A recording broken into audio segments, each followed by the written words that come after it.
Sabah al-Khair, good morning dear listeners. You're listening to Radio 3CR on 855 AM and Palestine Remembered with Robert Martin, Nasser Mashni and Yusuf Ahmed al-Rimawi.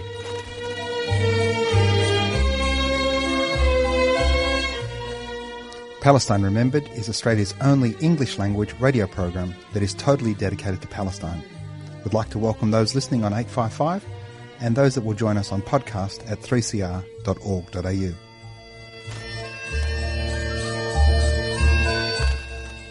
Thanks for joining us. Stay with us and enjoy the episode. Bringing you the news and views and the untold side of the Palestinian struggle for freedom from a Palestinian perspective. Good morning, listeners, and thanks for joining us in almost COVID-free, well, we believe COVID-free Victoria. We're getting to live our best lives again. To all our listeners all over the world, we can only wish that you can enjoy what we're having now. Our thoughts remain with our family, brethren, our brothers and sisters in Gaza who are struggling through the worst of COVID on earth. The WHO finally organised some COVID tests to get to Gaza. The numbers there are staggering. In excess of 35% of all tests are coming back positive. This is against international numbers that are in the single figures of all tests. So that can only tell you how bad things are there. So our hopes and prayers are with everyone in Gaza, particularly as we enter the winter there, coming into the holiday season for the rest of us in the West. So our thoughts and prayers are with you all. This past week saw the 33rd anniversary of the first Intifadah. I remember that clearly. I was 17 years old, and this was the first time that Palestine was screened onto the TV stations of the West in something of a sympathetic mind, or a sympathetic view of you all. It had been the first time that we had been portrayed as the David in the David and Goliath. Israel had been exposed, or was exposed, for the brutal, occupying, tyrannical power that it was, is and continues to be. It's also a week where our federal parliament commemorated the death of Yitzhak Rabin, Prime Minister of Israel, who was assassinated by a right-wing Israeli fanatic who wasn't happy with the sort of peace that Yitzhak Rabin was trying to propose for the Palestinians. And, a stateless is what he said, where he would give to the Palestinians. We remember Rabin for his breaking the bones policy, for his brutal determination to crush the Palestinian resistance. He testified in Parliament that, to the best of my memory, I never once said anything or anywhere that bones should be broken. In fact, what he'd been exposed to, because there was such a high civilian casualty rate, is endeavouring to downplay that Western media coverage that was really destroying that David and Goliath myth that had been perpetuated since that plucky state was formed in 1948. He said, let's take to the trenches, let's break the arms and legs of the Palestinians, let's find a way to dissuade them from attending protests. And these images, and in particular there's an image of a video, I'll put that in the podcast, you'll see that link there, of these soldiers picking up great big pieces of rock, and another soldier holding a Palestinian young man's arm straight and locked behind his body, and throwing that rock and breaking his arm backwards. I mean, the sheer brutality of a human being doing that to another human being. But remembering that this was state sanctioned from the very top. This guy ended up being the Prime Minister of the State of Israel, assassinated by an even more fanatical Israeli that wasn't happy that this guy that was breaking the arms of protesters was somehow going to create some sort of peace for Palestine. So we need to go back to 1987 and to why and how this first Intifada came out. Now we need to go back and remember that 1987 is 20 years after the occupation of the rest of historic Palestine. We're talking about the June 1967 Six-Day War, when Israel conquered the West Bank, East Jerusalem, Gaza, the Sinai, and the Golan Heights. Israel still continues to occupy Gaza, East Jerusalem, West Bank, and the Golan Heights, but has given Sinai back to Egypt in a peace deal in the early 70s. In 1967, Israel set up military administrations in the occupied territories and decided to unilaterally annex East Jerusalem into Jerusalem and create a unified and indivisible city, declare it as the capital of Israel, which nobody's recognized until our dear friend Donald Trump decided to recognize it as the capital of the state of Israel. Not to be outdone, Deputy ScoMo, Scotty from marketing, quickly jumped on the bandwagon, lost the Wentworth by-election, and we haven't heard much about it since. So straight after 1967, after the occupation, the Israelis started their settlement enterprise. In December of 1987, there was about 2,000 Jewish settlers living in Gaza. Remembering this is 365 square kilometres. Today, 2 million people living in there, the most densely populated place on earth. At the time, the Palestinians were about 700,000. 2,000 armed Jewish settlers took over 40% of Gaza. So those remaining 700,000 impoverished Palestinians were crowded into about 60% of the tiny Gaza Strip. In December of 1987, there was a lot of despair. The Palestinians were abandoned. We're still abandoned, but there was a real feeling of abandonment and frustration. It's always a powder keg in Palestine. Only something small can trigger anything. The uprising, the Intifadah, shaking off in Arabic, began a day after an Israeli army tank transporter crashed into a row of parked Palestinian cars. Now, these were Palestinians that were working inside of 48 Palestine or Israel at their checkpoint. There were hundreds of Palestinians returning from work, standing in lines at the checkpoints, images we know all too well. They saw this truck drive straight into these parked cars. This is a huge Israeli army tank transporter, an armoured vehicle, instantly killing 4 Palestinians and injuring up to a dozen others. Thousands of people attended the funerals in the coming days, and those funerals quickly became demonstrations against the occupation, and they spread throughout Palestine. Now, what was unique about these demonstrations is that they were organic. There was no organisation. It wasn't the PLO. It wasn't Hamas. It wasn't anybody. This was just an organic display of human frustration in the world and what the Palestinians' world looked like. And it took a number of different tactics. And these are historic Palestinian tactics that have been used against the British mandate in the 30s right through to today with the boycott, divestment and sanctions campaign. Things like the youths took control of neighbourhoods. They closed camps with barricades and stones. They're burning tyres. They would throw petrol bombs at the soldiers. Palestinian shopkeepers, they closed businesses. Labourers refused to turn up for work in Israel. And Israel, of course, needed to quickly turn these things into illegal actions. And they deemed these activities riots. And so they justified the repression using, the whole Western ideology of law and order. We need to control the rabble. Within days, the entire occupied territories was engulfed in a wave of demonstrations, commercial strikes on an unprecedented scale. Remembering there was no organising body, no head honcho, if you will, directing these activities. They were small, little pockets. They were led by the youth, by women, by business leaders. So there was nothing specific for the occupation forces, for the Israeli occupation forces to target.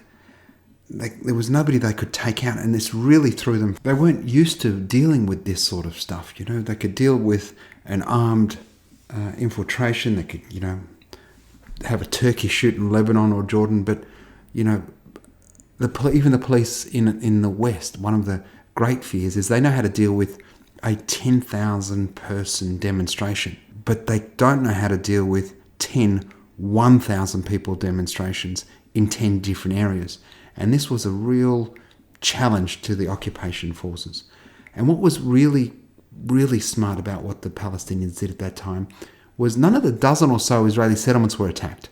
There were no Israeli fatalities from stone throwings or anything in this early period. And tens of thousands of civilians, women, children, they all got up. And the Israeli forces didn't know what to do. They only had, a hammer, and so everything looked like a nail. So they went about using their full panoply of, crowd control measures, whether it be sticks and tear gas and water cannons and rubber bullets, live ammunition. But none of it worked. There was a huge amount of momentum. It just kept growing. Soon it was widespread. There was rock throwing, road blocking. One of the most fantastic images of my youth was seeing the ingenuity of the Palestinians. You know, the young kids bringing rocks to the front line to the older kids. Women standing side by side, throwing the rocks. You know, there was an iconic image of a Palestinian Christian woman coming from church in bright yellow shoes and a bright yellow scarf in her Sunday best gear, holding her shoes in her left hand while she was hurling a rock at a tank in her right hand. Within only a few days, a dozen Palestinians had already been killed, 30 others had been injured, and this was only the beginning for the IDF. Losing the television war, with such a high proportion of those who were killed were civilians and youth, Yitzhak Rabin, as we mentioned before, adopted the fallback policy. His fallback policy was called might, power, and beatings.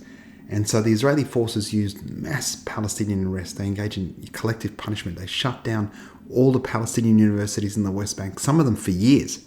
West Bank schools, some of them for years, 12 months and onwards. There were over 1,600 curfews, town-wide curfews. Communities were cut off from supplies, water, electricity, fuel. At any time, thousands, up to 25,000 Palestinians would be confined to their homes 24 hours a day for days on end. Trees were uprooted from Palestinian farms. Agricultural produce was blocked from being sold. In the first year, over 1,000 Palestinians had their homes demolished. On top of all of that, not only did the Palestinians have to deal with the occupation forces, the Israeli occupation forces, the settlers, the heavily armed settlers, they engaged in private attacks on the Palestinians. The Palestinians then decided to refuse to pay taxes. What then happened was the Israelis confiscated property licenses, they took their cars, heavy fines were put to people who were convicted of stone throwing. Israel threw everything they could to quell this Palestinian image. The thing that got out of hand for Israel was the images. The images were played all over the world. 60 Minutes in Australia, for once, showed the reality of what it was like to be a Palestinian. And the international community, the overwhelming majority of the human beings, started to see what we know. Israeli apartheid, Israeli brutality, the asymmetry of power between a nuclear-armed country and a civilian, indigenous population struggling for their self-determination using rocks in order to win their independence.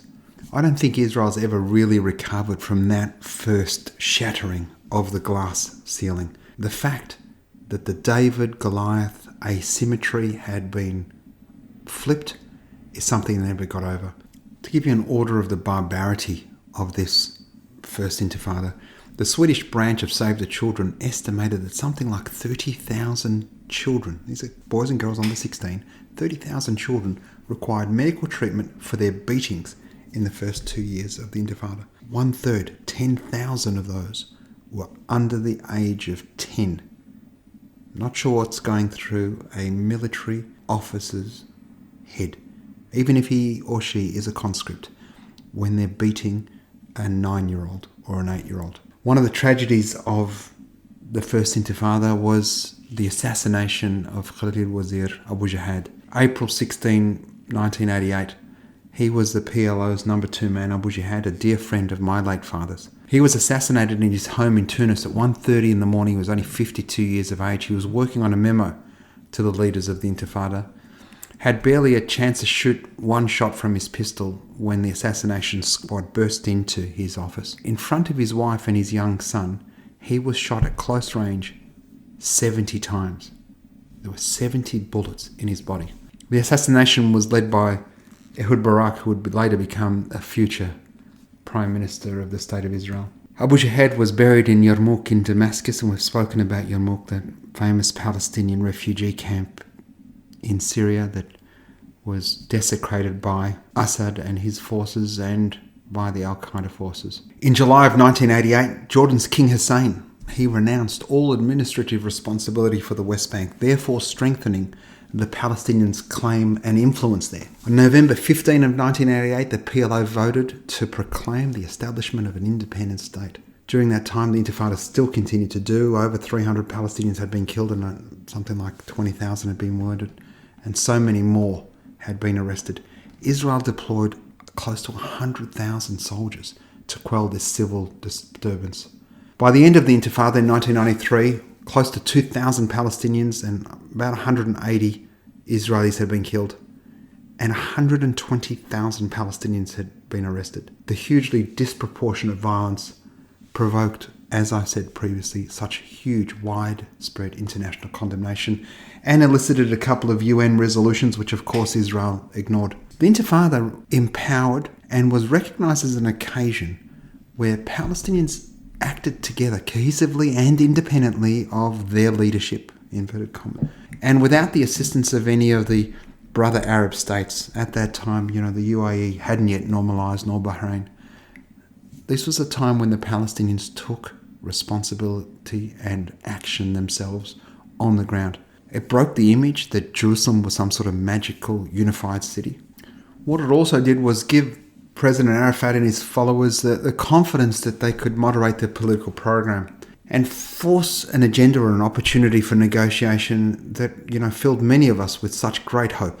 It was in mid-November 1988 when President Arafat won a majority for his historic decision to recognise the State of Israel and to give it legitimacy on 78% of historic Palestine, to accept all the UN resolutions back to November 1947 and to adopt the principle of a two-state solution, remembering until that point the PLO's charter was a democratic state, a secular democratic state with freedom of religion and assembly for all. An ideal and certainly what I believe is the future for the area. That led to Oslo and the famous handshaking on the White House lawns. For Palestinian youth today, the first Intifada means a lost chance, a lost opportunity. It's a testament, though. They look at it as what could be, as a model of what could be, but also makes them so disappointed in the flawed leadership that exists today. There are lessons to be learned from the first Intifada, not only of collective solidarity and, the fact that we can mobilise across all fields. And this is what the first Intifada did, fields like the arts and theatre, agriculture, business, students all got together and worked together. Was an inspiration to so many other Indigenous struggles where grassroots efforts and communal work could actually arrest power and really throw things on their head. The resentment today amongst the youth towards that leadership is a sense of betrayal from that lost opportunity. And we're seeing just how bad things are for the Palestinians. What we'd hope is for the Middle East and the rest of the international community, they've just got to listen to Palestinian demands, work with them to bring a just solution to the region. The focus shouldn't be about Palestinian reaction to Israeli aggression, but rather on the roots of the reaction. Occupation is violence. There is a reason why Palestinians resist.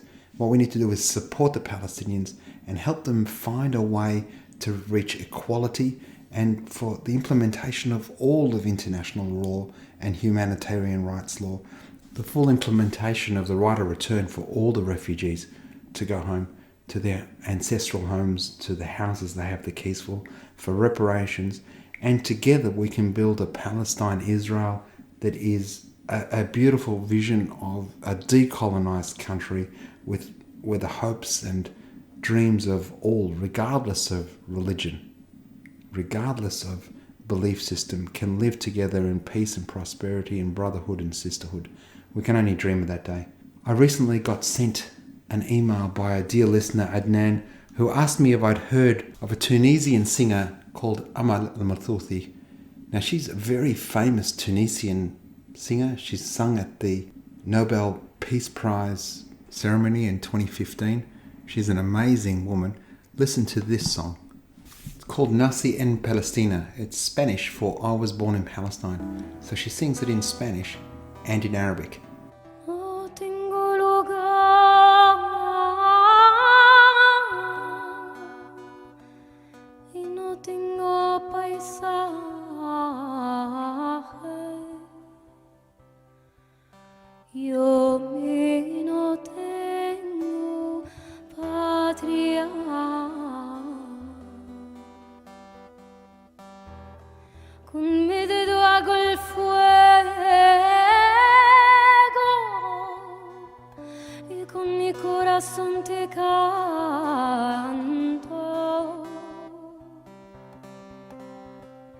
Las cuerdas de mi corazón lloran. Nací en Palestina, nací en Palestina.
Wow.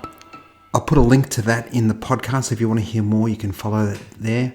This past week saw the resignation of our iconic Palestinian leader, Dr. Hanan Ashrawi. Dr. Samah Sabawi was interviewed on the ABC on this, and I'm going to play that interview for you now. ABC News. Well, the veteran Palestinian politician Hanan Ashrawi has resigned from the Palestine Liberation Organisation, the PLO. Mrs. Ashrawi, the first woman to be elected to the PLO's most senior body, the Executive Committee, says the organisation needs to be reformed, calling for more young people, women and professionals. She rejected any suggestions her resignation's due to poor health. But she leaves a significant legacy, having emerged as a key negotiator in the Middle East peace process back in the very early 1990s.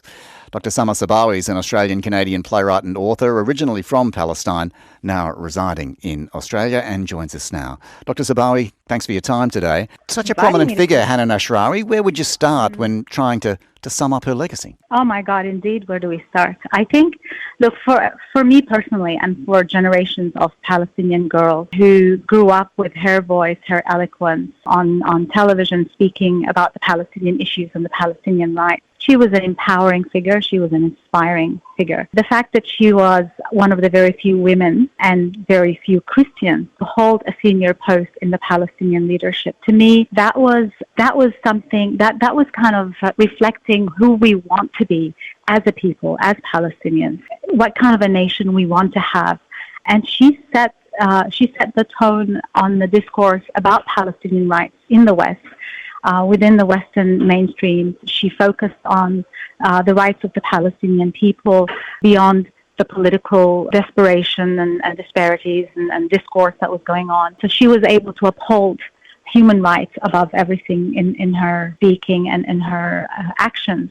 She supported nonviolent Palestinian resistance, and she did so completely without any kind of hypocrisy. She did not speak out of the two sides of her mouth like many other political leaders do. She was vocally critical of the Palestinian Authority, of the leadership, and more recently, specifically of Mahmoud Abbas's autocratic rule, and his reliance on his inner circle of men who are in their 70s and in their 80s. So all of that was good. The only question that I had for her this morning, and a lot of people had for her, my generation, is what took you so long?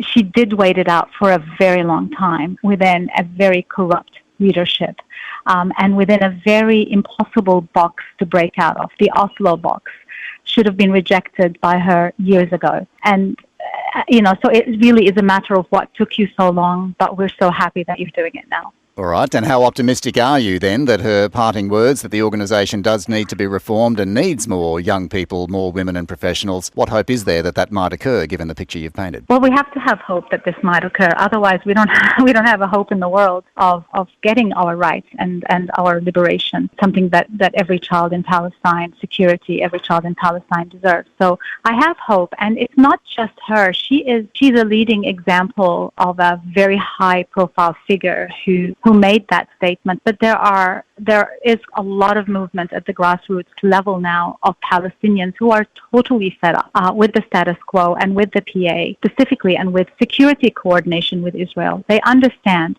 that the whole idea of continuing the path that we're on, allowing our leadership to become nothing more than a proxy police for the occupying forces, fighting amongst ourselves instead of for crumbs of bread from international aid, instead of really focusing on liberation and on finding a peaceful way forward. And it does come not long after the death of her longtime colleague Sarab Erekat as well, and a challenging time for Palestinians, given Israel and the US to a lesser extent doing deals with some former allies in the region. Has the job got even harder in recent times? It got harder, but in so many ways, we are at a point where major change is going to take place. So there is a seismic shift in the politics of the Palestine-Israel reality.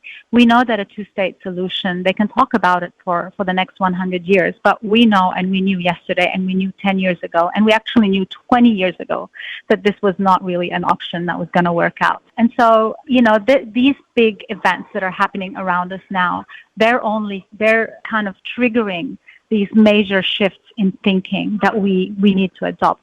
Hanan Ashrawi resigning is a big indication that the center is no longer holding, and that the Palestinian Authority needs to start to listen to the will of the people, and that we do need reform within our political structures, and we do need reform within our leadership. And the international, the most important thing too here, and I'd be remiss not to mention it, is that the international community needs to start listening to Palestinian civil society and to the voices of the Palestinians. Because what legitimacy does the PA and the PLO have today? We haven't held elections. They haven't had proper elections for decades. The Palestinian Authority is there to dispense aid that's coming in from overseas, but it's not governing. The ministries, they're all shambles. We are people under occupation. And so we cannot continue to pretend that there is a state and that we have a president and that we have ministries. We have nothing for as long as we are under Israeli occupation. So the international community needs to start listening to the voices of the Palestinian people. The amazing Dr. Samah Sabawi setting the record straight there and speaking to the legacy of Hanan Ashrawi. Thanks for listening. Tell your friends, share the podcast, and remember, there's never been a better time for a free Palestine.